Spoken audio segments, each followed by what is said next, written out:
Happy Sunday, everyone. Did not get to on Friday because there's a good reason. Because I had the opportunity to have an amazing speaker, Leslie Richardson. I'm going to tag her in this post. Come to my class. We are talking about the psychological and social development of adolescence right now. Fun. If you remember adolescence, I don't know. They'd have to pay me a lot of money, like over $1 million, to go back to that time in my life. Just a lot of transitions, a lot of angst.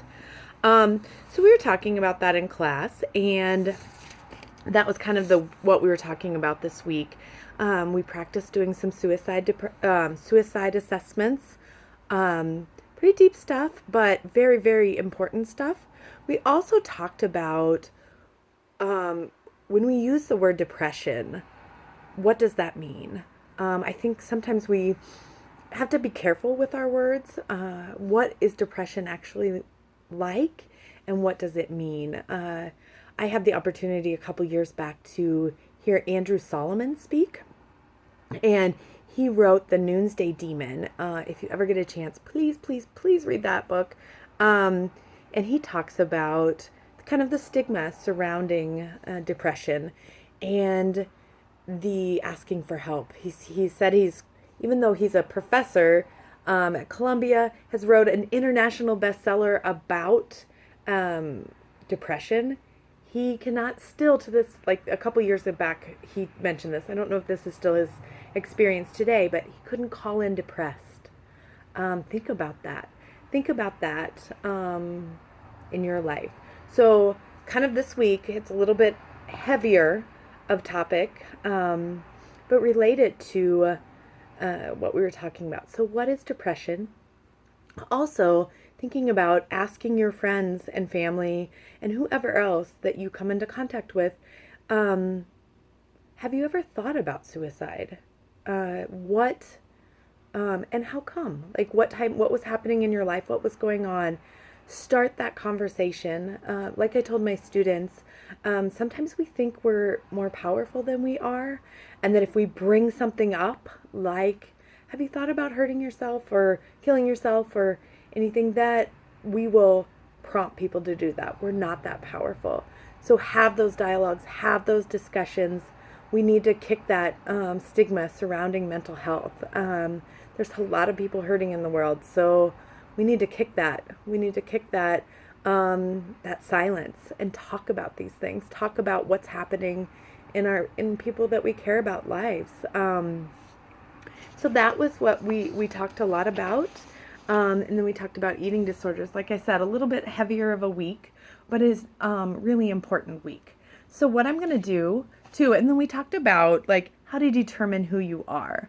So my assignments for you this week to continue the dialogue is kind of to think about, if you haven't read Man's Search for Meaning, put it on your shelf, put it on your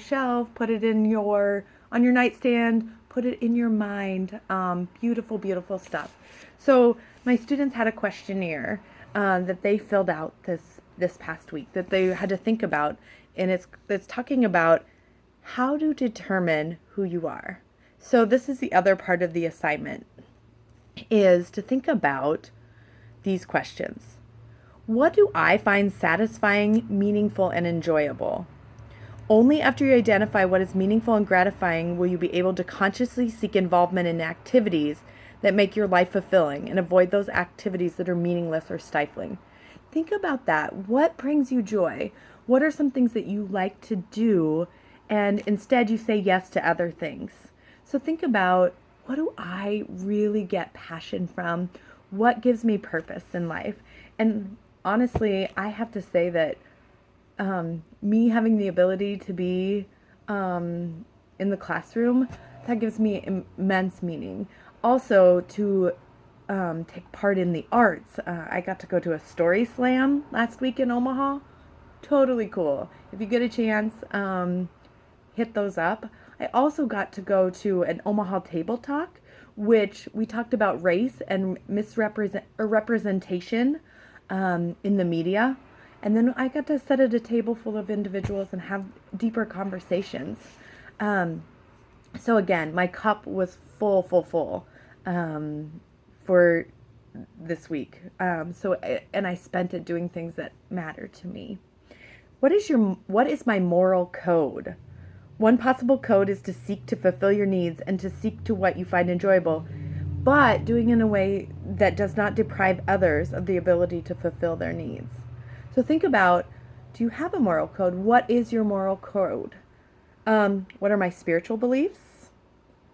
What are my employment goals? Where do I want to be? What are my sexual morals? Do I want to have a committed relationship? If yes, with what type of person and when? How consistent are your answers here with your other life goals? What part of the country do you want to live in? Climate, geography, things to think about. Type of dwelling, rural or urban. What's your jam? Where do you want to be? What do you enjoy doing with your leisure time? What's fun for you? What type of people do I enjoy being with and why? Why? Really getting this self-assessment. I tell my students all the time that self-awareness is key. And I think it's for anyone. Knowing who you are and what you want and what motivates you is an important part of being human, right? What kind of image do you want to project to others? What is important to you to project? What type of relationships do you want to have with relatives, friends, neighbors, and people I meet for the first time? What are your thoughts on death and dying? And the last one, again, and you can ask these questions at the dinner table, tonight on Sunday Fun Day, any of those things. Get the conversation started. Talk to people. What do I hope to be doing in 5 years, 10 years, and 20 years? What's important to you? So, thanks for listening. Again, comment if you want. Again, it's just kind of some fun stuff. Have a fantastic, amazing Rockstar week. Determining who you are and having the hard conversations about depression and suicide. Talk about it. Stomp out the stigma. We got to get rid of the stigma surrounding mental health. Have a lovely day.